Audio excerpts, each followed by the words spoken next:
Ya, Bu. duduk. Makasih, Bu. Kan, duduk senyaman mungkin aja ya, tenang, relax. Gak usah khawatir karena di sini hanya ada saya dan kamu di rumah. Gitu. Sebelumnya mohon maaf ya karena mengganggu jam pelajaran kamu tadi. Terima kasih juga karena sudah mau memenuhi panggilan ibu ke rumah ini. Ya, Bu. Oke, sebelumnya Salma tahu nggak nih kenapa saya manggil Salma ke ruang PK ini? Karena saya bolos kan, Bu ya. Ya betul. Jadi di sini tuh saya dapat informasi dari wali kelas kamu, katanya kamu ini sudah 12 hari alfa tanpa ada keterangan gitu ya. Saya ini kaget, soalnya kan dari semester kelas 1 kamu itu belum pernah ada keterangan alfa seperti ini gitu loh. Kan anak yang rajin, malah untuk izin sakit juga jarang gitu ya Neng ya. Terus sekarang tiba-tiba ada informasi bahwa kamu ini alfa selama 12 hari gitu. Jadi ada apa nih Neng Salma? Ya, Bu, saya ini males aja gitu sekolah, Bu. Oh malas, oke.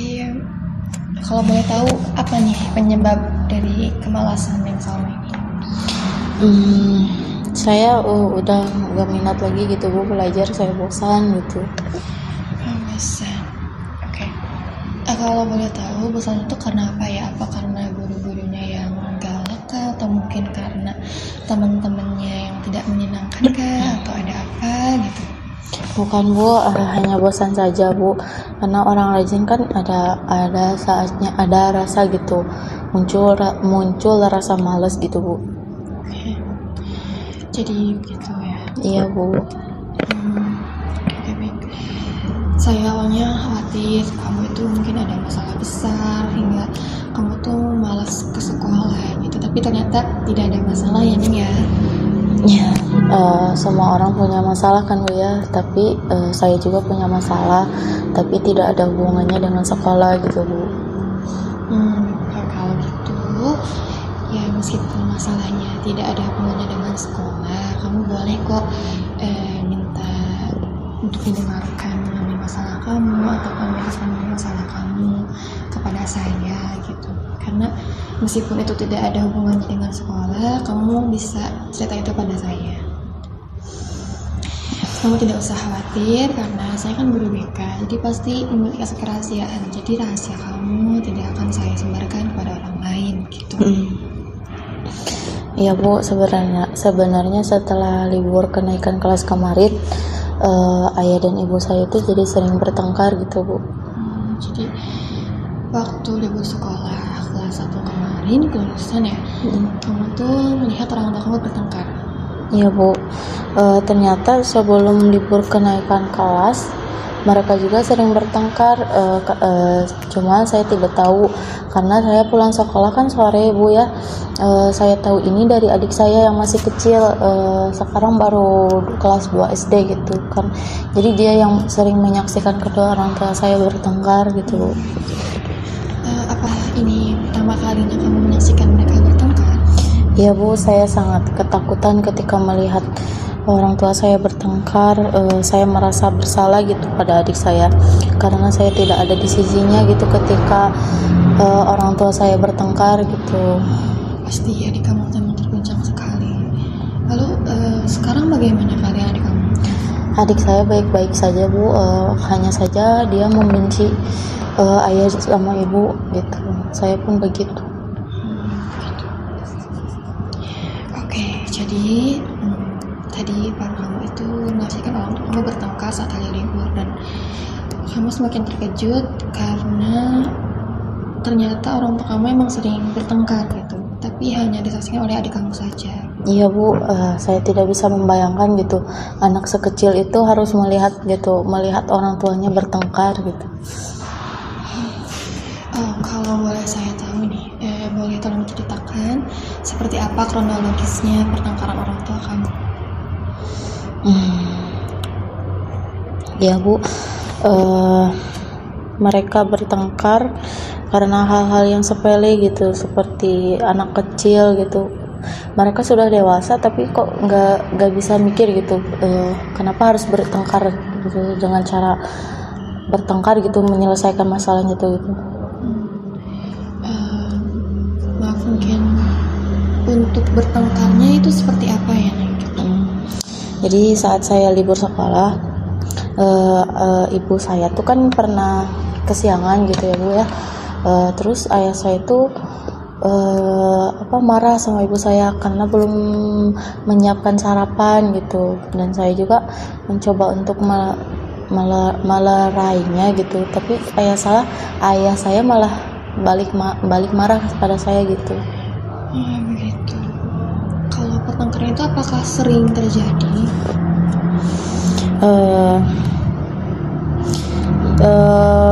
Iya Bu, setiap kesalahan kecil gitu Bu pasti langsung menjadi pertengkaran gitu. Saya tidak bisa menikmati hari libur saya gitu Bu, karena harus melihat mereka bertengkar terus gitu. Kalau sekarang bagaimana? Apakah sekarang masih sering itu gitu bertengkarnya, atau lebih berkurang, atau mungkin?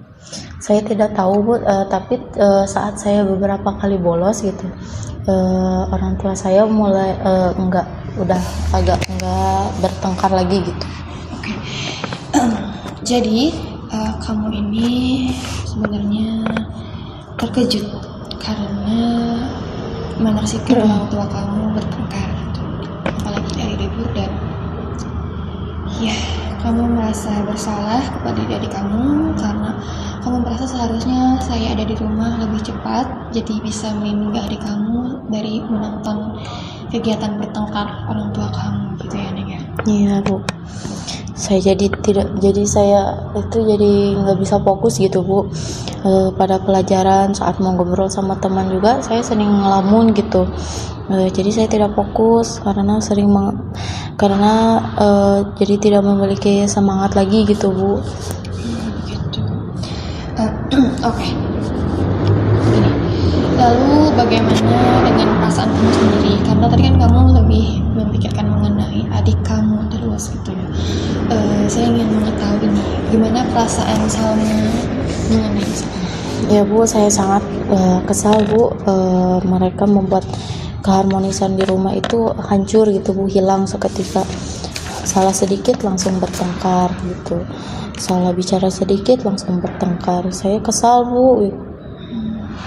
Jadi apa kamu ini bisa katakan marah kepada orang tua kamu? Iya Bu, saya tidak mengerti kalau mereka merasa tidak cocok, kenapa mereka menikah gitu, kenapa nggak bisa aja gitu, sampai-sampai kan memiliki anak gitu, kenapa mereka nggak memikirkan anak-anaknya gitu. Jadi apakah kamu memiliki keinginan agar orang tua kamu bercerai? Tentu saja tidak Bu, saya ingin keluarga saya seperti dulu lagi gitu, harmonis. Saya kesal gitu karena mereka selalu bertengkar. Jadi kamu ini sebenarnya merasa kecewa gitu, karena sebelumnya orang tua kamu sangat harmonis, tapi tiba-tiba kamu menyaksikan mereka bertengkar. Jadi yang ada kamu rasakan saat ini adalah rasa kekecewaan. Apa benar? Iya Bu, saya tidak menyangka saja mereka akan jadi seperti ini gitu. Oke. Gini, jadi sebenarnya kamu ini nggak merasa malas untuk sekolah ya, cuma karena masalah ini kamu menjadi khawatir karena adik kamu yang di rumah pulang lebih dulu, yang artinya menyaksikan orang tua kamu bertengkar tanpa kamu ketahui karena kamu sibuk di sekolah mungkin. Karena kan sekolah sampai sore ya, Neng ya? Iya Bu. Jadi kamu merasa kamu bertanggung jawab untuk itu, dan kamu berpikir bahwa kamu sekolah itu menjadi penghalang untuk memenuhi tanggung jawab tersebut ya, Neng ya? Iya. Oke. Di sini sebenarnya kamu merasa ketakutan, tapi kamu berpikir bahwa adik kamu merasa lebih takut dari kamu karena dia masih kecil, jadi kamu lebih mengkhawatirkan dia daripada diri kamu sendiri. Oke, ya kalau begitu sebelumnya mohon maaf, izinkan saya memberikan nasihat kepada kamu ya, Neng ya. Ya Bu. Neng Salma ini sebenarnya orangnya rajin, semangat belajarnya tinggi ya. Nengnya masih semangat belajar kan? Iya. Pasti ya. Gini, untuk masalah orang tua kita nggak tahu, meskipun itu masalahnya kecil, untuk kita mungkin itu hal yang sepele gitu, tidak perlu dipikir terlalu besar gitu. Tapi ada hal yang sebutnya perasaan gitu ya. yang membuat masalahnya terlihat besar meskipun kecil karena ada perasaan yang mempengaruhi. Jadi kita juga tidak bisa menyimpulkan bahwa mereka kekanak-kanakan atau bagaimana, karena ada hal-hal tertentu yang bisa menjadi penyebabnya. Dan untuk anak saya sendiri nih, terkait sekolah, yang Salma kan punya adik ya. Iya. Seorang kakak tentunya nanti menjadi contoh yang baik untuk adiknya gitu.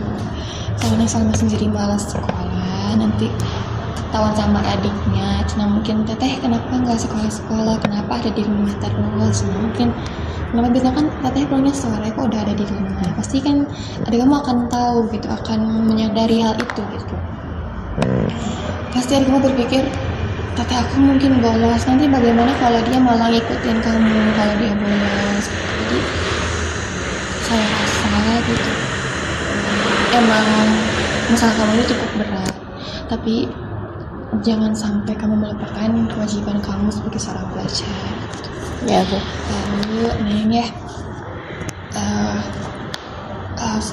sebelumnya mohon maaf banget ya untuk masalah keluarga ini, mungkin saya tidak bisa membantu apa-apa gitu ya. Saya cuma bisa menyarankan, hanya bisa meminta Neng untuk bersabar gitu menangani, karena kan setiap masalah pasti ada solusinya gitu. Mungkin cukup sedikit bersabar, pasti nanti ada solusinya ke depannya bagaimana. Saya juga berharap semoga keluarga Neng Salma ini kembali baik ya, kembali normal kembali gitu. Ya Bu, saya juga berharap begitu Bu, tapi nyatanya sulit gitu Bu. Ya pasti ini kan sangat sulit ya, apalagi Neng Salma ini baru pertama kali melihat orang tua Neng Salma gitu kan ya. Iya. Yang belum pernah ngebayangin kalau orang tua kamu itu akan seperti ini gitu ya. Tiba-tiba diperlihatkan bahwa orang tua bertengkar, itu pasti sangat sulit. Iya Bu. Tapi kalau Neng Salma berpikir menguatkan hati nih, kamu pasti bisa, pasti Neng Salma bisa gitu. Jadi saya harap kamu jangan pantang menyerah gitu. Ya. Mengenai adik kamu pasti takut nih, kamu pasti takut, khawatir bahwa adik kamu ini mengalami trauma gitu. Iya. Untuk trauma sendiri, saya tidak tahu, saya belum tahu adik kamu mengalami trauma atau tidak, tapi ini kamu bilang bahwa adik kamu itu takut kepada kedua orang tuanya. Ya untuk trauma sendiri pasti ada level yang pertama itu ya Neng ya, ada trauma yang masih standar, ada yang masih sampai tahap sangat rumit gitu traumanya. Mungkin untuk adik kamu sendiri ini masih cukup belum terlalu rumit, jadi kamu bisa membantunya untuk sembuh dari traumanya. Bisa jadi kamu menemani dia di masa-masa sulitnya, selalu mendengarkan cerita-ceritanya gitu, selalu bertanya mengenai kabarnya, cukup memberi perhatian lebih gitu kepada adik kamu, bahwa adik kamu tidak sendiri gitu, bahwa ada kamu sebagai kakaknya yang akan melindunginya gitu. Dia pasti akan merasa aman dan nyaman gitu dengan, apalagi kan kamu kakaknya gitu, kakak yang menyayanginya. Ya Allah. Untuk kamu sendiri, kamu bisa menyembuhkannya mungkin dengan cara meditasi atau relaksasi dengan lagu-lagu, musik-musik yang menenangkan. Oh begitu ya Bu. Tapi Bu, saya tidak tahu gitu cara relaksasi itu gimana gitu Bu. Oke, kalau kamu belum tahu, mungkin nanti bisa ibu bantu untuk caranya. Mungkin untuk setiap akhir pelajaran, akhir pelajaran kamu bisa datang ke ruang BK, kita akan melakukan meditasi dan refleksinya gitu. Jadi kamu bisa menerapkannya di rumah kamu dengan adik kamu. Baik. Oke, baik. Apakah ada keluhan lainnya? Kamu Saya izin menyebutkannya ini ya. Oke. Jadi kamu sebenarnya tidak malas sekolah. Iya. Kamu hanya merasa khawatir kamu dengan orang tua, dengan adik kamu, karena orang tua kamu yang sering bertengkar di depan adik kamu. Kamu merasa bertanggung jawab untuk melindungi adik kamu dari menyaksikan orang tua kamu bertengkar. Iya. Lalu kamu pun menjadi tidak fokus karena hal tersebut, sehingga kamu merasa minat belajar kamu berkurang. Jadi kamu menyimpulkan bahwa kamu tuh malas sekolah gitu. Seperti itu ya Neng ya. Iya Bu. Oke, setelah melakukan konseling kali ini nih, apa perasaan Salma setelah konseling kali ini? Apa nih yang kamu rasain setelah melakukan konseling? Silahkan cerita ke saya. Saya jadi merasa lebih tenang gitu Bu, lebih plong gitu. Jadi saya tahu apa yang harus saya lakuin gitu terhadap saya terus sama adik saya gitu. Lalu pendapat yang Salma sendiri nih mengenai program kita nih untuk pertemuan selanjutnya, apakah bersedia atau mungkin ada keluhan mengenai meditasi